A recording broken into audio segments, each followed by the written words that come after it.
Hello प्यारे दोस्तों, आप सभी का स्वागत है मेरे चैनल टॉप आइडियल स्टोरी में। मैं आज फिर हाजिर हूँ आप सबके लिए एक मोटिवेशनल और दिलचस्प कहानी लेकर। आज की ये कहानी कोल्हू के बैल के ऊपर आधारित है कि इंसान का जीवन भी एक कोल्हू के बैल की तरह है। इंसान हमेशा कोल्हू के बैल की तरह चलता रहता है। एक बार की बात है कि एक तर्कशील था। वह कोल्हू पर तेल लेने के लिए गया तो वह कोल्हू के घेरे में चल रहे बैल को बड़े ध्यान से देखने लगा। तेली तेल तोलने लगा, लेकिन वह उस बैल को देख रहा था कि कोई इसको हाँकने वाला भी नहीं था। तो फिर भी वह चल रहा था, चलता ही जा रहा था। तो वह देखकर हैरान था। उसने तेली से पूछा कि इस बैल को कोई हाँकने वाला भी नहीं है और फिर भी ये दिन रात अपने आप ही चलता रहता है, इसका क्या रहस्य है। तो तेली कहने लगा कि इसे एक तरकीब से चलाया जाता है। जैसे कि आप देख रहे हो कि इसकी आंखों के ऊपर चमड़े की पट्टी लगी हुई है। वह इसलिए कि इसको आसपास की कोई चीज़ दिखाई न दे और सामने ही दिखे। जैसे तांगे के घोड़े की आंखों पर पट्टी लगी होती है, उसी तरह ही इस बैल की आंखों पर भी ये चमड़े की पट्टी लगी है, जिससे कि इसको आसपास की कोई चीज़ दिखाई न दे और ये सीधा चलता रहे। इस तरकीब से ये सीधा चलता रहता है। तो वह विचारक कहने लगा कि वह तो मैं देख रहा हूँ कि इसकी आंखों के ऊपर पट्टी लगी हुई है, इसलिए ये सीधा चल रहा है। ठीक इसी तरह ही इंसान की आंखों के ऊपर भी सभ्यता की, शास्त्रों की, सिद्धांतों की, संप्रदायों की पट्टियाँ बंधी हुई हैं। बचपन से ही हम ये पट्टियाँ बांधनी शुरू कर देते हैं।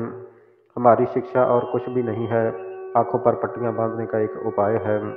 महत्वाकांक्षा की पट्टियाँ कि मैं कुछ बनकर मरूं, जैसे कोई बड़ा आदमी बनकर मरता है। जैसे कि तुम प्रधानमंत्री बनकर मरोगे तो क्या तुम मौत तुम्हारे साथ कुछ भिन्न व्यवहार करेगी कि फिर तुम्हारी मिट्टी मिट्टी में नहीं रलेगी, सोना हो जाएगी?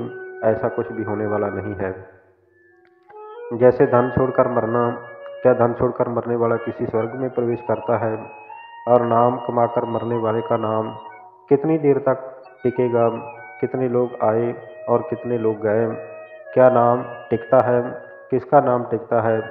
सब मिट जाता है। समय की रेत पर पड़े हुए चरण चिन्हों की तरह हवा के झोंके आएंगे और उन्हें मिटा जाएंगे। और अगर हवा के झोंके ना भी आए तो भी दूसरे लोग भी इसी रेत पर चलेंगे और उसके पैर के चिन्ह मिट जाएंगे।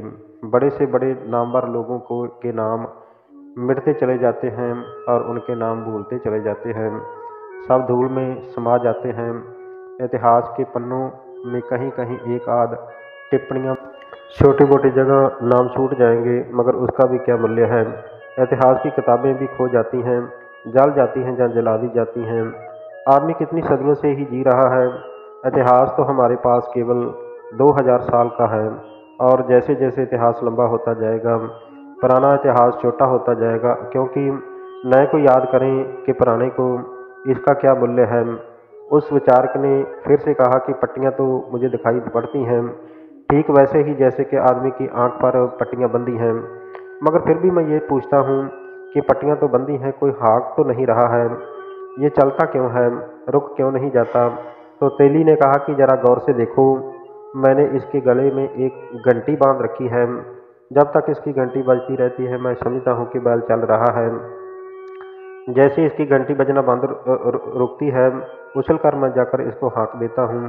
इसको कभी पता ही नहीं चलता है कि हाँकने वाला पीछे है कि नहीं। इधर घंटी रुकी और मैंने हाँका।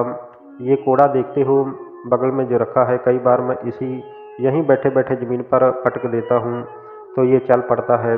विचारक तो विचारक है, उसने कहा कि ये भी मैं समझ गया, लेकिन मैं ये पूछता हूँ कि ये बैल खड़ा होकर और गला हिलाकर घंटी तो बजा सकता है।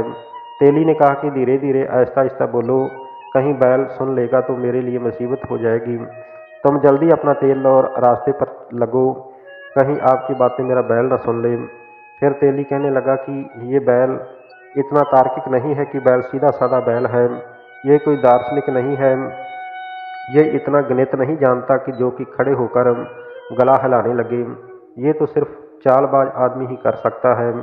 साधारण आदमी तो कोल्हू का बैल है, चलता जाता है। उसकी आंखों पर पट्टियां बंधी हैं, उसे ठीक ठीक दिखाई नहीं पड़ता है कि गोल घेरे में चल रहा है, नहीं तो रुक जाए। और तुम भी रोजाना वही करते हो, सुबह वही, वही दोपहर, वही सांझ, वही रात, जो तुम सदा करते रहे हो। तुम्हें कभी ख्याल में आया है कि तुम इस बैल की तरह ही घेरे में घूम रहे हो? कहीं वही क्रोध, वही काम, वही लोभ, वही मोह, वही अहंकार। तुम्हारे सुख और तुम्हारे दुख सब पुराने हैं, वही तुम कितनी ही बार कर चुके हो, और उन्हीं की तुम फिर मांग कर रहे हो। फिर तुम गोल घेरे में घूम रहे हो और सोचते हो कि तुम्हारी जिंदगी यात्रा है। जरा एक वर्ष का अपना हिसाब तो लगाओ, जरा डायरी तो लिखनी शुरू करो कि मैं रोज रोज क्या करता हूँ। और 4-6 महीने में तुम खुद ही चकित हो जाओगे, ये जिंदगी तो कोल्हू के बैल की जिंदगी है।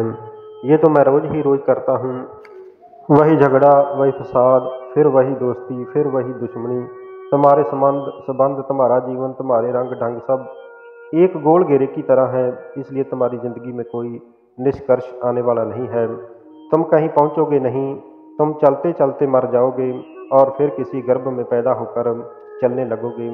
इसलिए इस गोल चक्कर का ही नाम संसार है। संसार शब्द का अर्थ होता है चाक, जो चाक की तरह घूमता रहे। तुम्हारी जिंदगी एक चाक की तरह घूम रही है। इसलिए ज्ञानी पुरुष सोचते हैं कि इस आवागमन से छुटकारा कैसे हो, इस चाक से हमारा छुटकारा कैसे हो। ये जो संसार का चक्कर है जिसमें हम उलझ गए हैं, इसको हम कैसे छोड़ें। कठिनाई तो तब शुरू होती है जब तुम्हारी जिंदगी में थोड़ी सी झलक परमात्मा की मिलती है, आँख तुम्हारी थोड़ी सी खुलती है, तुम्हारी पट्टी थोड़ी सी सरकती है। आँख पर बंधी हुई तो तुम्हें थोड़ा सा होश आता है। तुम्हारे गले में बंधी हुई मोह माया लालच लोभ मोह अहंकार की घंटियां खड़कने लगती हैं और तुम फिर दोबारा उसी चक्कर में उस कोल्हू के बैल की तरह चलने लगते हो। यही जिंदगी की हकीकत है। उस तेली के मुंह से जीवन की हकीकत सुनकर वह तर्कशील हैरान रह गया और वह सोचने लगा कि मेरा ज्ञान क्या है। सबसे बड़ा ज्ञानी तो ये तेली है जिसको जीवन का एक सच्चा ज्ञान है। जिसको जीवन का सच्चा ज्ञान है वो तर्कशील आज अपने आप को अज्ञानी महसूस कर रहा था। तो प्यारे दोस्तों, ये थी आज की मोटिवेशनल कहानी। ये कहानी आप सबको कैसी लगी कमेंट बॉक्स में प्यारा सा कमेंट करके ज़रूर बताना। अगर ये कहानी आप सबको अच्छी लगी हो तो कृपया मेरे इस चैनल को लाइक शेयर और सब्सक्राइब जरूर कर देना। आप सभी का बहुत बहुत धन्यवाद।